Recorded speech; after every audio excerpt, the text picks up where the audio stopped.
All right. Good morning, everyone, and welcome to the California Department of Public Health Childhood Lead Poisoning Prevention Program's Lead Week webinar series.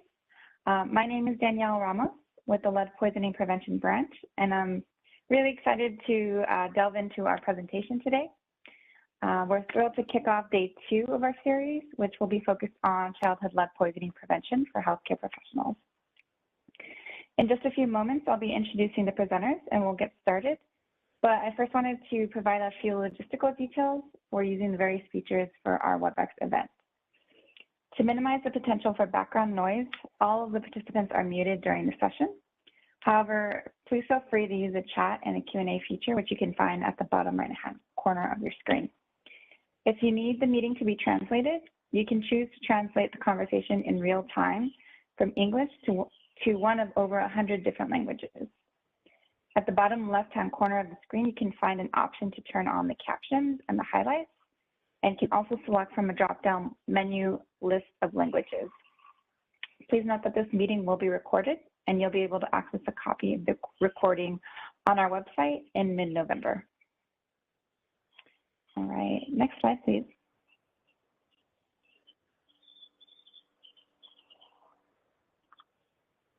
All right, so we're so grateful to have with us today our webinar presenters, Dr. Tamir Durrani, Dr. Cyrus Rangan, and Dr. Ray Zvora.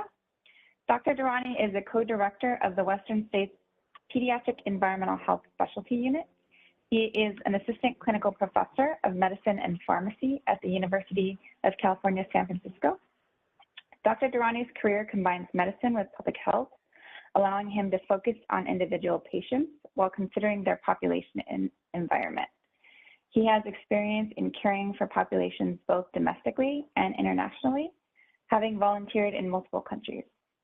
His academic interests include occupational and environmental toxicology, reproductive toxicology, pediatric toxicology, and clinical pharmacology.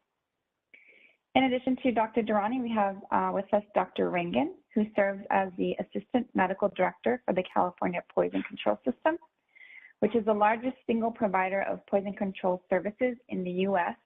and leads California as the primary resource for poison education, prevention, and treatment for the general public and for healthcare professionals. Dr. Rangan is also the director of the Bureau of Toxicology and Environmental Assessment at the LA County Department of Public Health, where he specializes in medical toxicology and investigating the potential environmental and toxicological causes of disease clusters. And finally, we're very grateful to have Dr. Zvora, who is an emergency physician, medical toxicologist, and public health officer for Fresno County. Since 2009, Dr. Zvora has been a faculty member in the University of California, San Francisco, Fresno Department of Emergency Medicine, where he established an inpatient toxicology consultation service. Dr. Zvora currently serves as the medical director of the Fresno Madero Division of the California Poison Control System, and as a medical toxicologist, Dr. Zvora has been involved at the intersection of emergency medicine, clinical research, and public health policy throughout his career. Just to give you a quick glimpse of what our presenters will be covering today, Dr. Durrani will be providing an overview of their Western States PEHSU and their collaboration with the California Department of Public Health, the California Poison Control System, and other important organizations. He will also provide an overview of environmental contaminants, lead exposure, and health outcomes. And we'll discuss available tools and resources for clinical practice, and we'll touch on some of his work with the Afghan population here in California. Dr. Rangan will be providing an overview of the California Poison Control System, his work with the LA County Department of Public Health and around the Exide battery recycling facility closure, as well as the mobile lead testing program in LA County. And finally, Dr. Zvora will be discussing best practices to address the shortage and chelation efforts, the eradication of leaded gasoline, and we'll be sharing information about the lead hazard control program in Fresno County. All right, so please feel free to ask any questions you may have during the presentation in the Q&A box at the bottom right-hand corner of your screen. And we'll be making some time as well at the end of the presentation for further discussion and to answer some of those questions. So please join me in welcoming our presenters for our healthcare provider webinar session. I'll go ahead and hand it over to Dr. Durrani. Thank you, Ms. Ramos. Good morning, everyone. Thanks for having us all on. So I'm going to take you through just a brief overview of what we do and some collaboration with the different organizations, both the Pediatric Environmental Health Specialty Unit and our work with California Poison Control and the Department of Public Health. Then we'll go into just the sort of background of lead and some of the tools that are available in the clinical practice, and I'll end with some of the projects that we've had, including one that we had with our Afghan population here in Alameda County. Next slide, please. So just to give you an overview, the Pediatric Environmental Health Specialty Unit is a EPA and CDC funded program throughout the United States, and we're broken down by region and sort of federal region. So we're in the federal region 9. And we do a few things in the PEHSU environment. We have sort of 3 mandates. One is to make sure that we have some education to the community. So we will provide education or resources to community centers. We'll also provide education to healthcare providers, doctors, nurses, pharmacists, anybody who's seeing children who have concern for environmental health exposures. And we also have a consultation service for families who have questions on environmental health exposures, anything from lead to anything that may be an environmental health concern. Next slide, please. So one of the ways that we interact with a number of different stakeholders is depicted here. And so what you see is this sort of triad between, at the top we have a hospital here depicted as UCSF Benioff Children's Hospital in Oakland. And then we have this sort of bidirectional communication, both with the PEHSU as well as a poison control system. And then we also have a bidirectional communication with the local and state public health. We have this specifically around lead. And so we have examples where there will be a child who will have an elevated lead level, and it will come to the attention through the lead monitoring programs, either at the health department level or through the hospital. And then somebody either at the poison center or through the PEHSU is notified. And then we work together as a team to try and get the best outcomes for the child, whether that's something that needs to be done on the outpatient side or somebody who needs to be hospitalized. And then the benefits of this from a team approach is that each institution has a sort of in-depth knowledge and experts to help. So for example, the health departments will have public health nurses that are able to do home visits and get a sense of where these exposures may be coming from. The hospitals have the abilities to treat children if they need to be in any sort of level of setting, from outpatient to intensive care. And then the poison centers and the pediatric environmental health specialty units are able to guide both on the sort of clinical and environmental aspects from a clinical standpoint. Next slide, please. So this is a graphic that's put out by the American Academy of Pediatrics that gives sort of an overview of lead exposure and the sort of burden of lead on children. And so you can see that, you know, lead's ubiquitous in the environment for a variety of reasons, and there's multiple opportunities for children to have exposures to lead. Next slide, please. So the first question that often comes up is, what is lead, and what is this thing that we're dealing with that can have negative impacts on children? So as you see there, lead is pretty ubiquitous. It's found in the Earth's crust, used in a variety of industrial processes, and it's relatively cheap. You'll see, although my slide's a bit dated, it's used, you know, we measure it by the metric ton. It's got a variety of useful industrial properties, including its ability to resist corrosion. So we find it in a variety of different settings and products. And so with that, we know that there are a variety of places where we can find it. And so as we're looking at children who have lead exposures, trying to eliminate those exposures is our prime concern. Next slide, please. So this just gives you a picture of where you can find lead. So you'll see it in places like homes. We say homes that are built prior to 1979. Depending on where you're at in California, the majority of your housing stock may be built before 1979. That's true for big portions of, let's say, San Francisco. You can find it in toys, a variety of different home remedies that are used, Anything that you can think about that might have a pigment in it, we found it in there.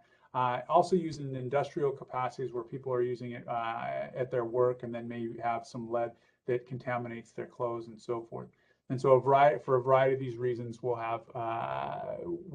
advise people with regards to the best way to limit their exposure, let's say from a workplace, or how do we go about trying to decrease this in a child's environment or home. You'll see a variety of different scenarios there, including makeup, which we'll talk about later, as well as some things like jewelry and other places where you'll find lead. Next slide. So you find it, as I mentioned, a variety of different sort of pigment areas. Here you just see sort of a number of different, I would call avocations, where people are finding lead and things. So you see people making jewelry in the top left, people who are working with stained glass. You have some do-it-yourselfers down the bottom there who are looking to remodel or do something that would go and disturb lead that can be absorbed. And then the picture in the middle is kind of an interesting one. There's a study and a nice article that goes over lead, particularly in the urban environment where lead has been in leaded gasoline. Because lead is a solid, heavy element, or at least heavy metal as we call it, it doesn't dissipate, and so will stay in the environment sort of unless that environment, so let's say soil, for example, is removed. So that article and the studies that look at soil that's been used for, let's say, growing things or having chickens. And so there's lead found, particularly in the egg shells of eggs that were being produced by the chickens. Next slide, please. So one of the things I like to do is point out some of the history around lead. And Dr. Hamilton is a well-known toxicologist, particularly in the occupational realm, where she did a number of epidemiologic studies looking at lead. And so she was sort of one of the first sort of shoe leather epidemiologists. And what was meant by that is she would go around to a variety of different industrial settings and look at lead exposure and some lead impact. She's well known because of her work, as well as being one of, I think, the first faculty member at the Harvard Medical School that was a woman, and is able to, and a lot of her lessons that she had found at the beginning of century with regards to lead and toxic exposures continue to this day. Next slide, please. So if we look at the epidemiology of pediatric lead poison, we find that its highest prevalence tends to be in inner city children who are living in housing built before the 1970s. And the reason for that is that a lot of the paint built that was in the residential paint had lead in it. And so what we'll find is that most times paint that's in these houses is not removed, just painted over. So even if we have newer paint, there are layers in there that have older paint. We tend to find this higher rates in non-Hispanic Black children. They just tend to have higher blood lead levels. And we also see it among refugee children, particularly children who are entering foster, and among children who are entering foster care. And I'll have more of a story on some of the refugee children that we see with elevated levels of lead. Next slide, please. So this is a brief review of the toxicokinetics of lead in children. I think the things to take away from it is that lead is pretty readily absorbed, either inhaled or if it's ingested. And that's important because, on a sort of weight basis, children are able to absorb lead pretty readily. It's distributed throughout the body. We generally say it's in the blood for about 30 days or so, and then we'll deposit in bone. There's really no metabolism for lead. The body just works to excrete it, and it can excrete it in sort of either renal or biliary clearance.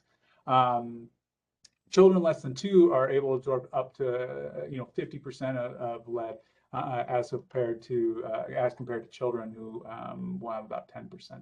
Next slide, please. This is a diagram I found that I thought was helpful. One of the ways that I like to explain or think about lead is that it looks a lot to the body like calcium. And so if you're familiar with calcium, And where it goes, lead can go just about any of those other places. And so it's able to move into the blood-brain barrier. And so the concern with lead is its ability to transfer anywhere or move anywhere that you could think calcium would be. Next slide, please. And so with that, normally it's a sort of an animated slide, but the idea is if you see lead coming in into a cell, let's say, it can have some downstream effect in the cellular apparatus. And what that means is it can have both, it can just change how things are occurring in the sort of downstream effects, either upregulating or downregulating different processes and having increase or decrease effect of things like enzymes and intercellular communication.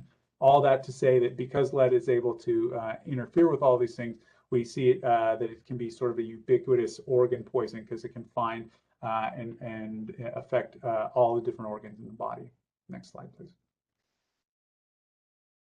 And because one of the things that's interesting is that if you look at the ionic radius of calcium, it's similar to the ionic radius of lead. And so when we're talking about lead's ability to bind other things, whether it's proteins or other atoms and so forth, it's able to do that in a similar fashion to something like calcium. Next slide, please. And so because of that, because of lead's ability to sort of go all the places that calcium is able to go, you see a number of, you see that it's able to affect a variety of different organ systems. So what you see on the right are just the different organ systems that are being pointed out when lead affects the body. And then on the left is the a sort of old but useful diagram comparing lead in children and adults and looking at the lead levels and the different effects it can have as levels increase. Next slide, please. I wouldn't be able to give you a talk about lead without showing you some things that are pretty well described. So what you see there is the basophilic stippling that occurs with regards to some of the in the hematologic slides that we see after lead. This is sort of a key finding or word that we'll teach people as they're coming through their medical training. And it has to do with lead's ability to disrupt the red cell's ability to create normal proteins. And then we also see beyond just inability to have normal red cells, at higher levels we can see what we call hemolysis, or the ability to have red cells actually being destroyed by high levels of lead due to some of the inflammatory and oxidative properties of lead. Next slide, please. And this is another sort of famous slide that we talk about, or at least a phenomenon that we see, which is something called lead lines. And so what you see here is not, what you see is sort of hyper opaque opacities at the growth plates for a child. And so one of the things that's often a misnomer, at least in our training, in our trainees, will say, well, that's an accumulation of lead. So that's not actually an accumulation of lead as much as it's the sort of dysregulated growth and accumulation of calcium at these growth plates. And the way this has been used historically is to understand that if a child has an elevated lead level and we are able to get some plain films, the question the same to answer is this chronic, right? Have they been having an ongoing lead exposure? Because if you're able to see lead lines, then you know that this elevated lead level is not an isolated event, that they've had an ongoing lead exposure. Next slide, please. This is just a review to remind you that lead can be toxic to a number of organs. Part of the reason I point out the lead colic is that oftentimes when we're asking, particularly if we have a child who has an elevated lead level, my first question will be, are they symptomatic? And so oftentimes I'll get an answer of, nope, they're not symptomatic. And so then I'll say, well, do they have any, are they having any nausea, any abdominal pain, anything like that? And we'll say, well, yeah, they have that, but they're a kid, and maybe, for a variety of reasons they had that. And so that's one of the things I'll point out is that, normally we see this at levels of 30s and 40s and things like that, but it's worth just pointing out that there are symptoms that can go along with lead. And so we want to be able to pick up on that.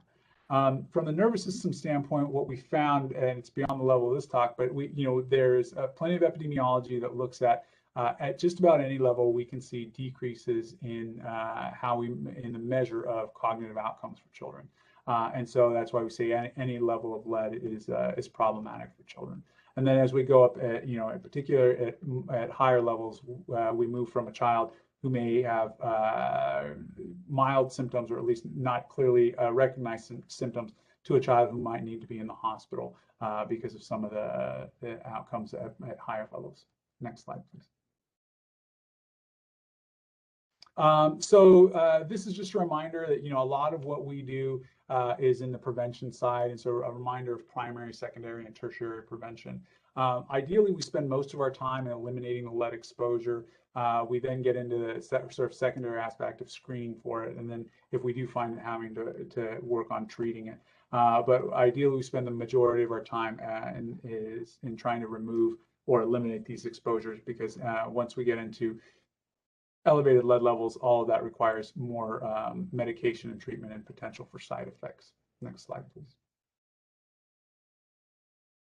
So a lot of what we do is spend a fair amount of time on hygiene and nutrition guidance. The hygiene piece, ideally for parents and anybody in an environment where there might be children with an exposure to lead, and provide guidance on nutritional things that we know will help with limiting the absorption of lead in a child who may have the exposure. Next slide, please. These are the secondary prevention screening guidelines that are put out by the American Academy of Pediatrics, the U.S. Preventive Services Task Force, and the California Department of Public Health. And I think the takeaway here is that although they're not completely aligned, generally what we say is that children under the age of 1 and up to age 2 should at least be screened, which is the ideal. In California, one of the things that it's worth pointing out to, particularly when we talk to our primary care providers, is that it's not a child who has to be on, let's say, a government subsidized program. That's one of the criteria that's mentioned by the Centers for Disease Control.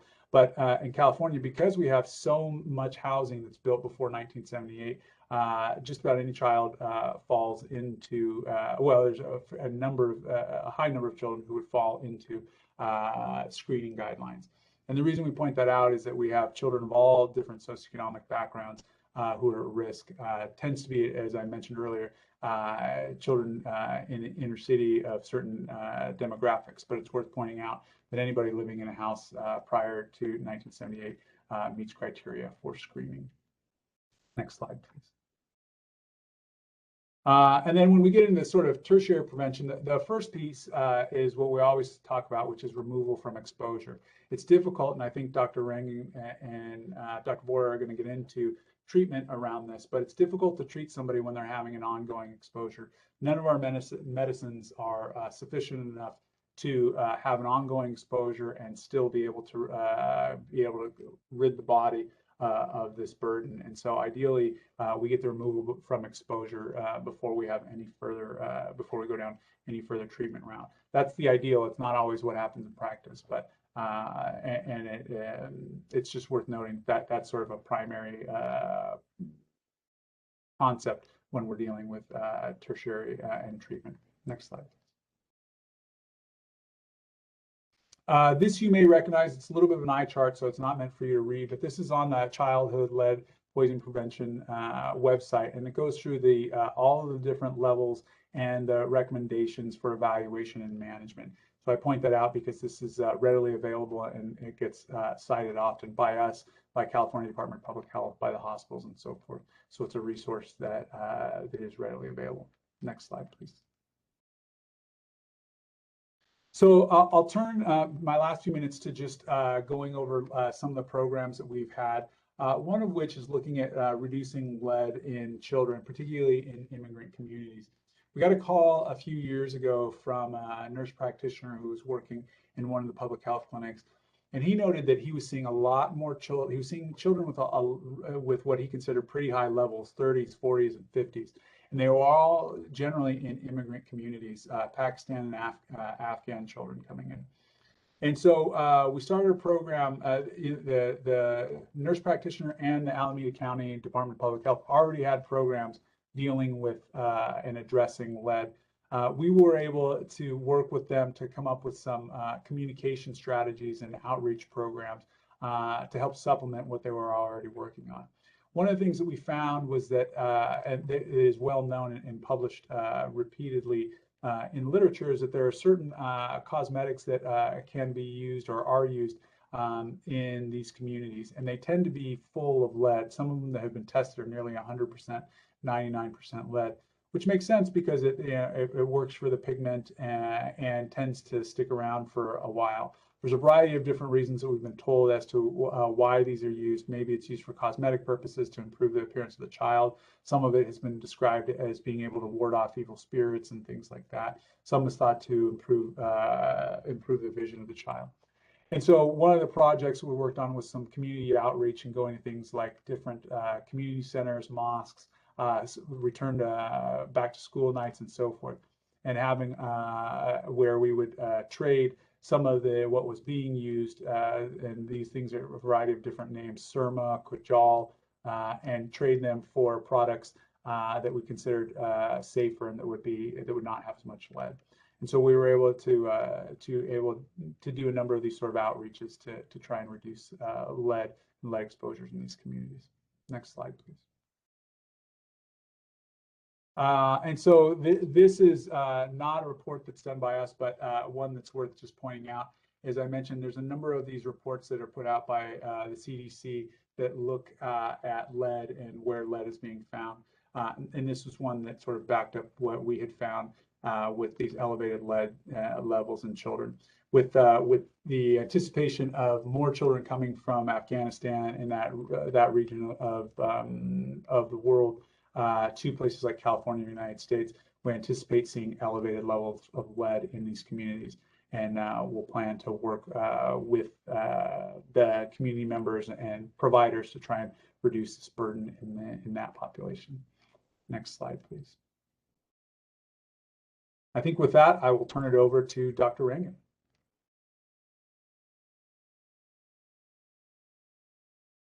Okay, can everybody hear me okay?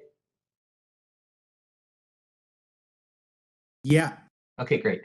I apologize. I can't broadcast my camera because unfortunately on my work computer, when I do so, the camera goes in and out and freezes, and then it interrupts my audio. So I apologize for that, but I'll be able to give you this presentation via audio.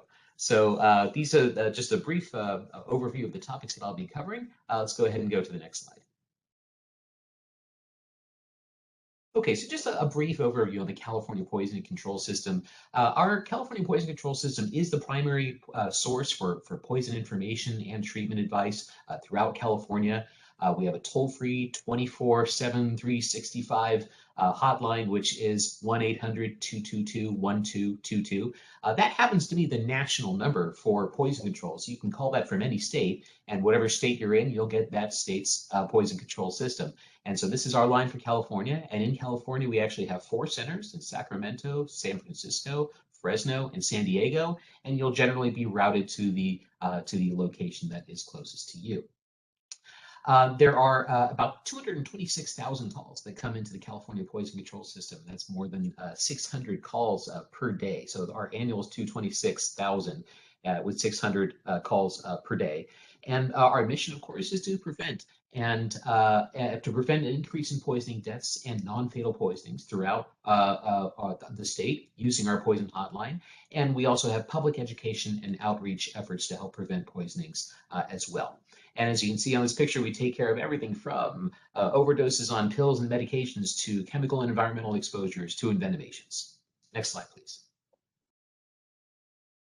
So whenever I talk about lead, and especially when I'm talking to the clinical community, I always like to start with this because I always like to give an impression of what did we used to do when it came to lead poisoning from the medical perspective. This is a book from 1879, Therapeutics, Materia Medica, and Toxicology. And in this book, they have this same paragraph for whatever metal a person may have been exposed to, where it says, the treatment of acute whatever metal poisoning consists of the evacuation of the stomach, if necessary, the exhibition of sulfate of sodium or of magnesium, and the meeting of the indications as they arise. The Epsom and Glauber salts act as chemical antidotes by precipitating the insoluble sulfate of whatever metal, and also, if in excess, empty the bowel of the compounded form. To allay gastrointestinal irritation, albuminous drinks should be given and opium freely exhibited. So, as you can tell, in 1879, we had sort of a throw spaghetti at the wall and see what sticks approach to the treatment of heavy metal poisoning. But let's go to the next slide. Now, this is a book from 1953, not that long ago. And here's what they said for the treatment of lead poisoning. If possible, the rapid administration of 2 ounces of magnesium sulfate, Epsom salts, or Glauber salts in plenty of water. Alum, or aluminum potassium sulfate, will also be useful in 4-gram doses. Repeated. Very dilute sulfuric acid may be employed as well. All soluble sulfates precipitate lead as an insoluble sulfate. So you can see that even in those intervening decades, and not that long ago in 1953, our approach to the treatment of lead poisoning hadn't changed a whole heck of a lot. So a lot of what we know in terms of the modern treatment of lead poisoning has only happened in the last several decades. Dr. Vora will be talking a little bit more about some of the treatment challenges that we're facing, but this is just some interesting historical perspective to show you what it is that how far we've come, from our past. Next slide, please. Now, in these next few slides, we're going to talk a little bit about laboratory testing for lead, because this sometimes becomes an area of controversy and an area of confusion in the clinical community about what is the most appropriate way to test for lead and what are some inappropriate ways to test for lead. Now, in general, when we talk about testing for lead, and I think most of us are pretty well aware of this, whole blood lead levels, that's really the best way to test for lead in most people, and that's generally the gold standard. And this is whether it's a child or an adult. Now, there is a way to test for lead in the urine, but it doesn't have a lot of diagnostic value. There are some situations where in the occupational arena, sometimes urine lead testing is used in larger populations of workers as a screening tool, but it has very limited applicability. So when it comes to the clinical setting and when you're evaluating a patient for lead exposure, whole blood lead levels are generally the best way to go. Next slide, please. Now, here's a few methods that I want to address to stay away from. And one of them is this, hair testing. Now, at Poison Control and a lot of clinicians who work in our field of toxicology, we get questions about hair testing quite often. Hair testing can be used for all kinds of things, where people are essentially, sending off hair samples to laboratories to look for a whole host of chemicals, whether they be metals or drugs or whatever it may be. Now, hair testing in general is a very convenient method, but it's pretty useless as far as lead poisoning is concerned, and it's also quite costly. And the people who operate hair testing, centers have extremely inconsistent testing methods. And there's really no lab, there's no FDA standardization of the results or the reference ranges that usually come back from these kinds of labs. And there's no correlations that have been established between hair levels of lead and symptoms or exposure rates or anything in between. So in general, we stay away from the hair testing approach. Next slide. Here is an example of a laboratory report from a hair sample. So as you can see, hair sampling sometimes will incorporate a number of different heavy metals, as you can see there on the left. And then they give you a result, and then they give you a reference interval, and then they give this sort of stoplight appearance of green, yellow, red to show whether you're in the okay or the medium or the severe range of quote unquote toxicity. But the bottom line with these is that these actually don't define toxicity, and none of these have been correlated with toxicity. And these reference ranges actually have nothing to do with toxicity. They just happen to incorporate the background levels that this lab happens to receive for their hair samples, and so they generate the reference ranges on their own. They really don't have any relevance as far as clinical application is concerned. So in general, whenever you see these sorts of hair tests, or if you ever get inquiries about doing hair testing for heavy metals to determine a clinical issue, in general, it's not the way to go. Next slide, please. Another method to stay away from is this, saliva testing. And the unfortunate thing about saliva testing is that you can order these kits, just like this one, over the internet and use the kit at home, send a saliva sample into a laboratory, you send in a check or your credit card number, of course, and then you get back a bunch of results that don't mean a whole heck of a lot. Next slide, please. This is something that, I work down in Los Angeles, and I find that in the, I'll just say it, the Beverly Hills community, we have some folks who proclaim themselves to be iridologists. And iridologists literally stand in front of you and stare into your eyes. And they look at your iris, and the sketches below there are supposed to be the areas of the iris that you focus on to determine if a person has an issue going on in one of these areas of the body. And so there's really, again, no science to this. There's no, validation for any of these kinds of methods. But of course, what ends up happening is that the iridologist stares into your eye. They say you've got a problem in whatever area of your body. And they say that they think it might be due to heavy metal poisoning. And then what do? Is they go ahead and they send a hair sample, and the laboratory sends the results back saying, look at all these metals that you have in your hair. And that sometimes serves as sort of fake confirmation for the patient, and the iridologist looks like a hero. So this is another unfortunate method that we should be staying away from when it comes to heavy metal testing. Next slide, please. Okay, so one of the things I really wanted to focus on for my area of the talk here is a facility called Exide Technologies. Now, I work down here in Los Angeles at the Public Health Department and run a program called the Toxicology and Environmental Assessment Branch. And we're sort of tasked at looking at population-based issues when it comes to toxicological exposures. And this plant, Exide Technologies, is an automobile battery recycling plant, or I should say was a battery recycling plant, because they've been shuttered. Now, they had been in operation since the early part of the 20th century. And unbeknownst to us at the department here, and unbeknownst to a lot of agencies throughout the state of California, this facility was essentially operating without a permit for the past roughly 35 to 40 years or so. They had what was called a temporary permit, which in permit language essentially means no permit. And they were putting out tons and tons and tons of chemicals into the environment, into the air, and depositing into the local soil. Next slide, please. In 2013, there was a risk assessment that was performed, a health risk assessment performed by the Air Quality Management District, which is our state organization that looks at air quality. And in that 2013 risk assessment, they determined that there was a measurable increase in cancer risk, population cancer risk, based on primarily three chemicals: arsenic, benzene, and 1,3-butadiene. Next slide. What this health risk assessment also showed was that there were emissions that also included lead, cadmium, chromium, antimony, and hydrocarbons. And these are all the expected kinds of chemicals that are released when you recycle something like an automobile battery. Now, when it comes to the gases like benzene and 1,3-butadiene that we discussed on the previous slide, those will go into the air and then will get broken down by photodegradation.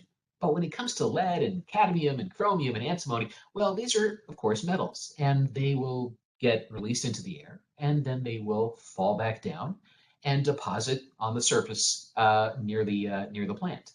Unfortunately, on the surface near the plant are a number of homes. And so this facility was essentially depositing all kinds of heavy metals for decades into the environment in this non-permitted operation. Next slide. What we found is that there was a significant amount of soil, especially in people's homes, that was basically harboring a lot of lead.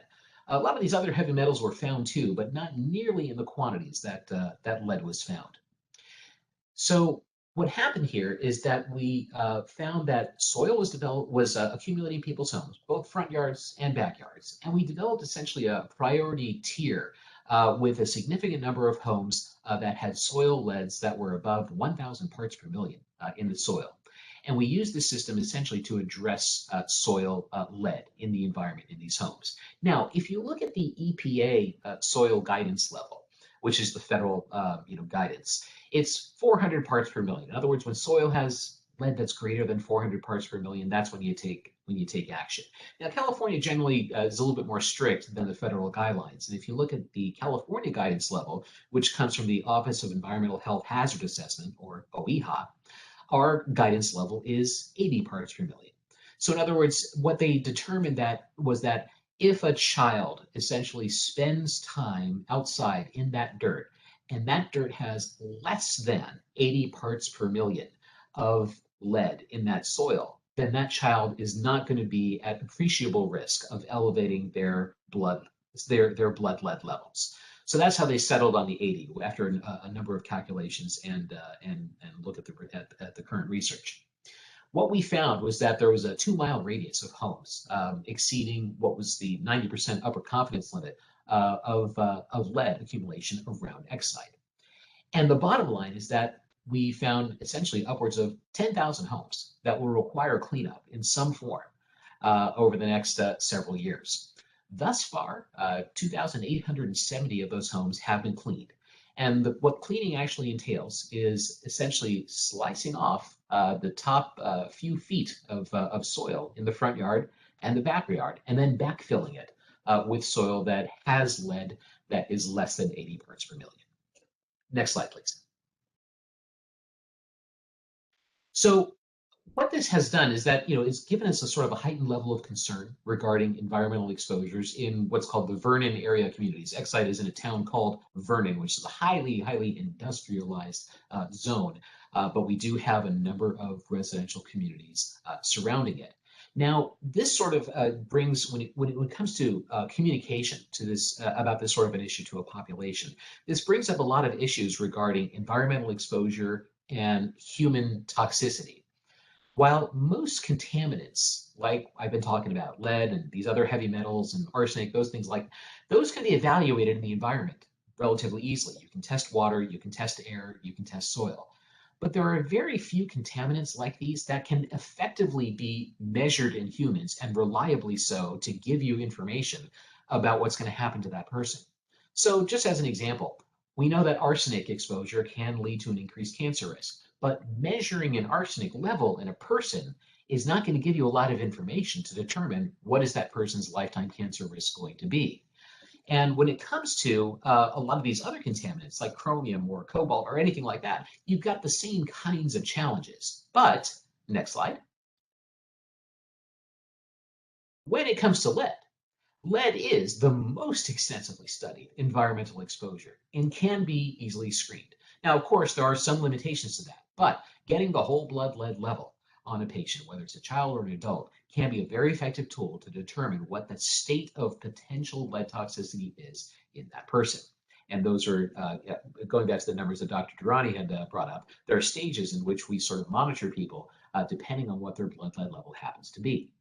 Now, what we have now in our Exide communities is sort of a targeted effort that is underway to provide free blood lead screening to community members. Now, as we all are aware, we do advise lead screening, of course, in children who are age 1 and 2, and we base a lot of that on risk factors, although we're still not screening enough of those kids across the state of California, and we wish we could be doing more. But we determined that in this particular community, they had some additional risk beyond the standard risk factors that we normally talk about when we think about pediatric lead exposure. And so we have children who are essentially living in homes where they have an exposure pathway to lead in their front and backyards. And again, as Dr. Durrani was saying, one of the most important things that we do when we treat patients for lead poisoning is remove them from the source of exposure. And it's very hard in this situation to remove anybody from the source of exposure when the lead is in your front yard or in your backyard. So it's hard to tell people just leave your home until this is fixed. So we're going to their homes and trying to clean up these homes, but it's going to take a lot of time. So in the meantime, we're doing this targeted effort to provide free blood lead screening to anybody who wants it and anytime they want it, even if their child is past the age of 2. Next slide, please. So basically, any resident, any worker, or any student who is within a 2-mile radius of the Exide Technology plant is essentially eligible for this program. It could be a child or an adult. It could be those who have never been screened before. Or it can be people who have been screened before, whether it was as a young child or as an adult because of their occupations or whatever it may be, and they just wish to receive another screen just to be more aware of what the possible state of lead poisoning might be in their own body. Next slide. So what we're doing is a lot of what's called mobile lead screening. and we're doing these mostly at community outreach events.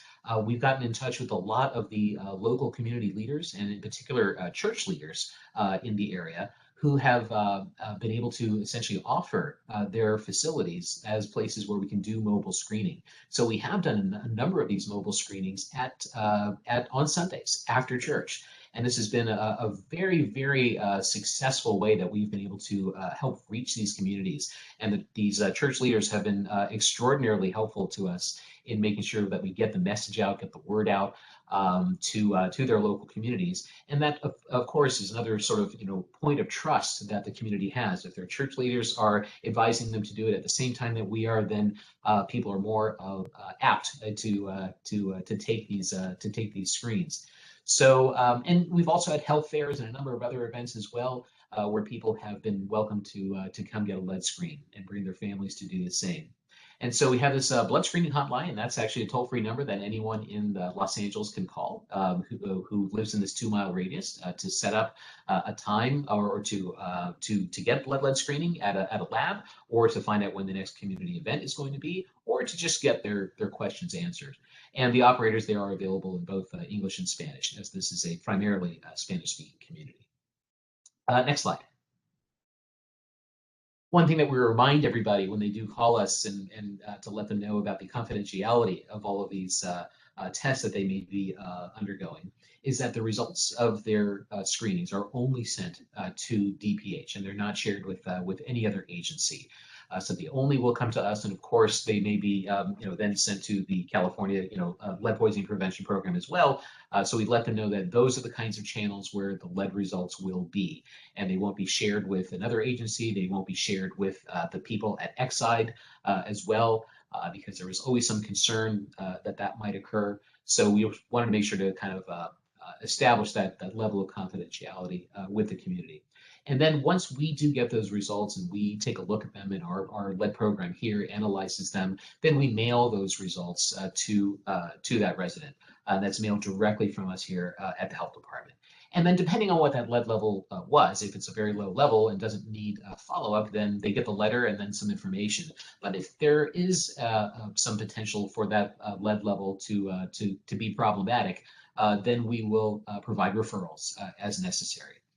And what we're doing in terms of overall reporting is that we are reporting some general aggregate findings to the community at large, just to give them a ballpark of where their community stands in terms of these lead levels. On the next slide, we can see some of this. So here, this is just to give you an idea, and this is as of around August or so. So these numbers may be a little bit higher now. But we've tested a total of 6,366 people who have volunteered to get their lead tested. That's 5,174 adults and 1,192 children. We're defining child as 0 to 18. And we have, amongst the adults, only 72 with a lead level in the 0 to 5 range. And in children, 5 with a lead level in the 0 to 5 range. And just to give you a little bit of a breakdown, when you look at the adults, looking at those who have a lead level of 5 to 9.9, 55 of them, and 10 to 14.9, just 10, and 15 to 19.9, just 6, and those who have a lead level greater than 20, less than 5 total. When you look at sort of the stratification of children, just stratifying it by age here, children 0 to 2, 3 to 6, 7 to 12, and 3 to 17. Just a handful in each of those age groups, less than 5, with a blood lead level of between 5 and 10. So we do have a number of blood lead levels that are in that 0 to 5 range, and some of them pushing into that 4 to 5 area. And as Dr. Durrani alluded to, we haven't established what the quote unquote safe lead level is, especially when it comes to neurological development. So we are seeing more emerging evidence these days about what the potential impact might be of a lead level of 4 or 5 on the cognitive development of children. And we're still researching this area, but right now we don't have an established level where we can say if you are below this level, you're totally safe. there probably is a level like that out there. It's just that we don't have the data or the research to establish what that level actually is. So right now we are in a position where we have to kind of look at any potential exposure of lead as potentially impacting the cognitive development of a young child. So that's why we're focused so much on this issue. And even though we're not getting numbers that are out of control, we're still maintaining this program, and it will go on probably in perpetuity until all of these homes are cleaned, which is probably going to be several years from now. All right. I think that concludes my slides, and we'll be now turning this over to Dr. Vora.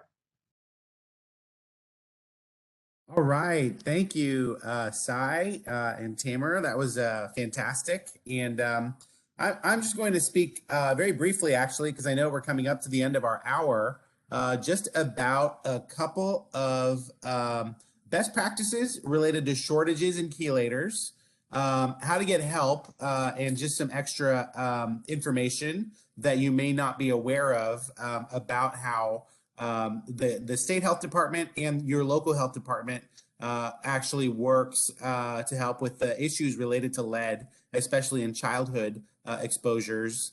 And then hopefully end on a very happy note about how we have really eradicated one source of lead, which was in gasoline. So if I can get the next slide. You know, one thing that I think we've alluded to throughout this hour is the importance of chelation. But unfortunately, these chelators are medications that often are impacted by drug shortages. So we're living in an era whenever there's a lot of different drug shortages. Unfortunately, these chelators, because they're very special pharmaceuticals and perhaps are not really made by a broad number of different companies, really suffer whenever any aspect of that really long and complicated global supply chain becomes disrupted. And so the most commonly used chelators are BAL and calcium disodium EDTA. Never forget the calcium whenever you're using EDTA.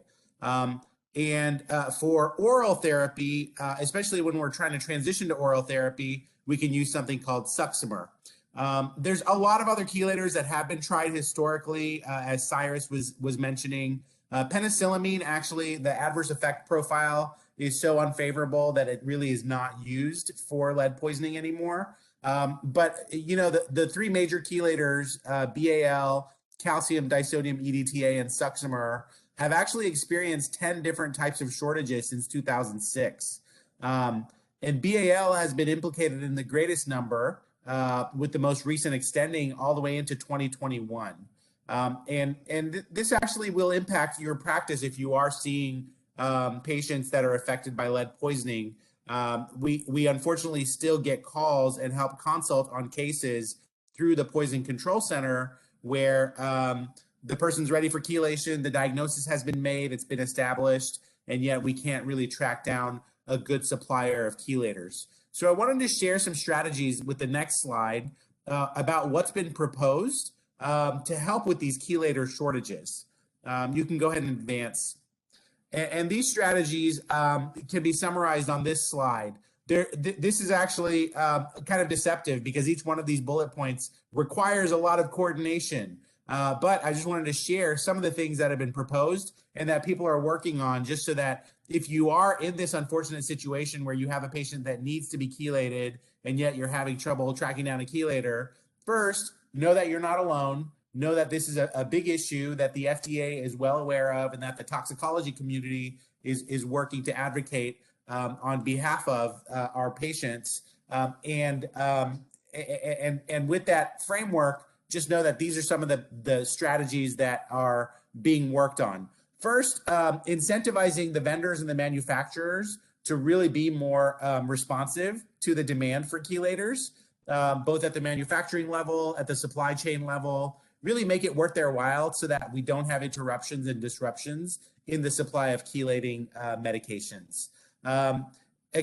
Expiration dates, you know, sometimes the drug is still good, it's still stable, and if the company can provide stability data beyond the expiration date that's on the label, then the FDA will actually grant an extension for use in an emergency setting. So keep that in mind, that if you are working with a pharmacy that has expired medication, then it may be possible to use that medication as long as there's stability data available to the FDA. Then they would feel comfortable giving you a letter that says that it's okay to use expired medication. Importation from abroad and using compounding pharmacies. So again, in special situations, whenever you do need to have a supply of chelating materials, because we live in a global marketplace now for pharmaceuticals, it can be possible to work with importing vendors or even compounding pharmacies, which can make up a batch of the chelating agent based on the sterile raw materials. But you know, that again, like I said earlier, it requires a lot of coordination, but those are strategies that can be pursued in special situations. And obviously, please contact us. You know, that's why we're doing this webinar, is to let you know there's experts ready to help you troubleshoot whenever you come across these different situations and challenges.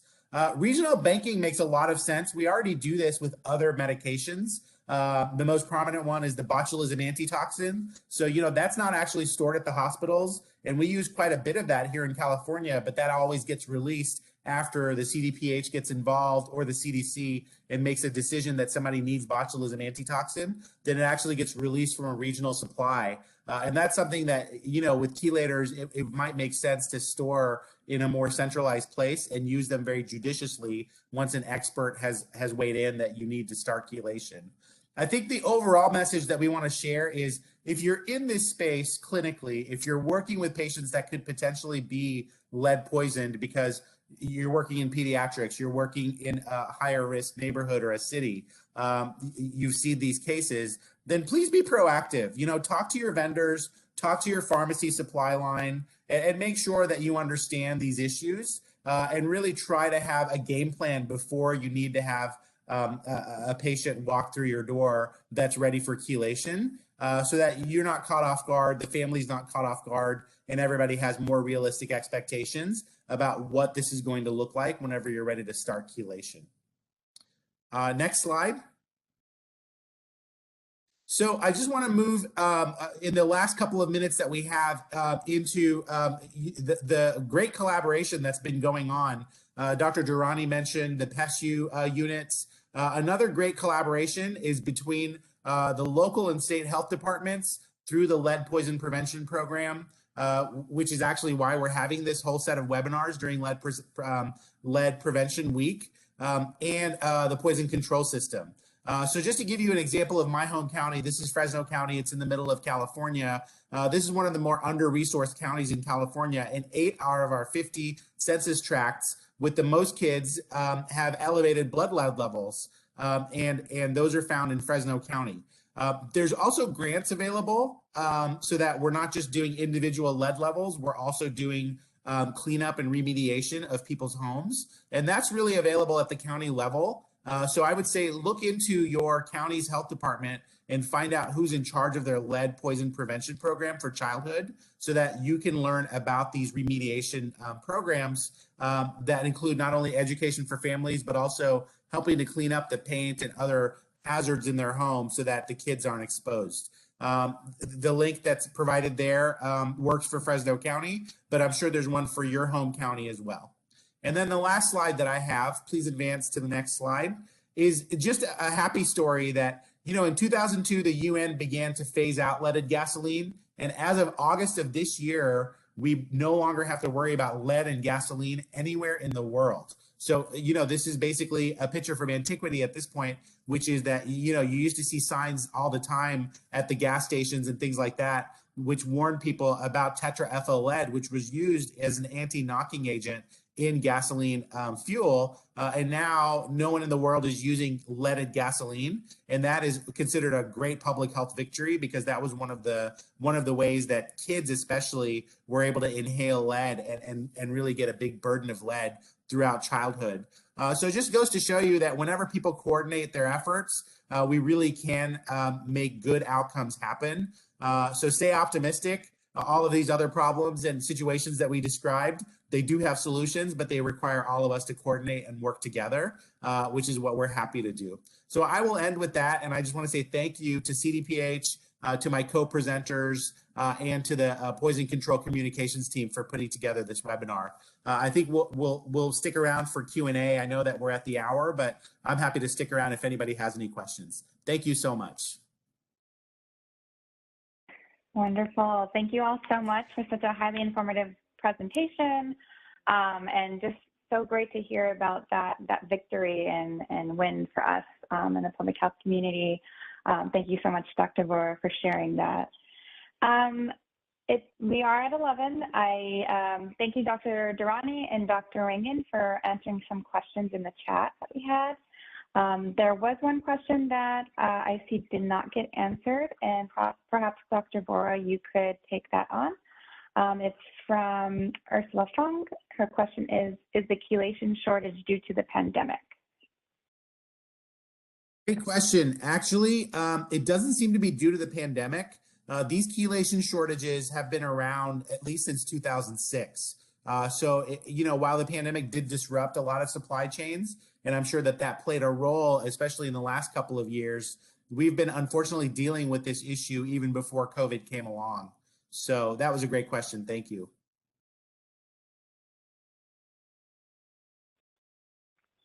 All right. If you have any other questions, feel free to add them in the chat.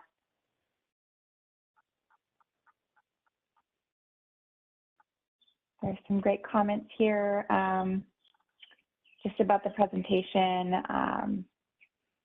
So some thank yous.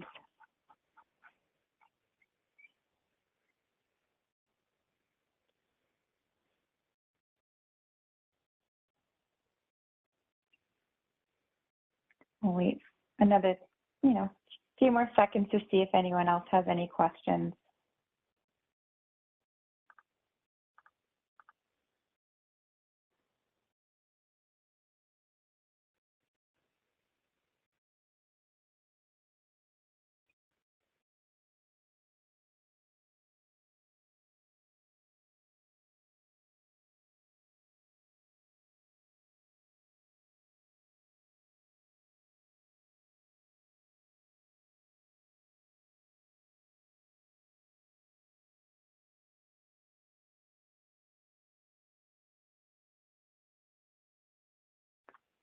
All right. I don't see any other questions. Thank you again, Dr. Durrani, Dr. Vora, Dr. Rangan, again, for such a highly informative presentation. We're so grateful to have you today. And happy Lead Week, everyone. Please join us for our remaining sessions that are happening the rest of the week. Visit our website to get a little bit more information on that. And I do have one final request. If you could, let's see, I'm going to put it in the chat, but if you can, I'd like to get your feedback on a survey for our presentation today. So if you have a little bit of time to fill that out, we're also going to be sharing that via email if you're not able to respond today. All right. Thank you all so much. Take care. Thank you. Have a wonderful day. Thank you. Take care. Thanks, everybody.